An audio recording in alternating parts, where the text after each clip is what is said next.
Hey everyone, welcome to my new mini blog. আমি পল্লবী, তোমরা কেমন আছো? আমি তো ভীষণ ভালো আছি। দেখো, আজকে চলে এসেছি অ্যানিভার্সারি ব্লগ নিয়ে। 30শে জুন আমার অ্যানিভার্সারি ছিল। বেশি দেরি না করে সকাল সকাল ঘুম থেকে উঠে স্নান করে চলে গেছিলাম একটু মাকে পুজো দিতে। দেখো, মাকে পুজো দিয়ে চলে এসেছিলাম, এসে পিঙ্কামোনাকে একটু আদর করে তারপরে রাতের জন্য ওটা মুরগি ছাড়ানো হচ্ছিল। মুরগি ছাড়ানো ধোয়া হয়ে যাওয়ার পর আমি তাড়াতাড়ি চলে এসেছিলাম রান্না করতে। সেদিন হয়েছিল বিরিয়ানি, চিকেন বিরিয়ানি আমি নিজের হাতেই করেছিলাম, কিন্তু বিরিয়ানি ক্লিপস আমার নেওয়া হয়নি, সেই জন্য একটা ফটো পোস্ট করে দিলাম। সবার জন্য রান্নাটা করতে আমার একটু সময় লেগে গেছিলো, পুরো দুপুরটা কভার হয়ে গেছিলো রান্না করতে।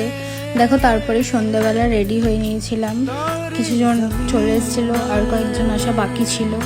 তারপরে সন্ধ্যাবেলা সেল ফাটিয়ে নিয়েছিলাম, তারপরে যাদের আসার বাকি ছিল তারাও চলে এসেছিলো।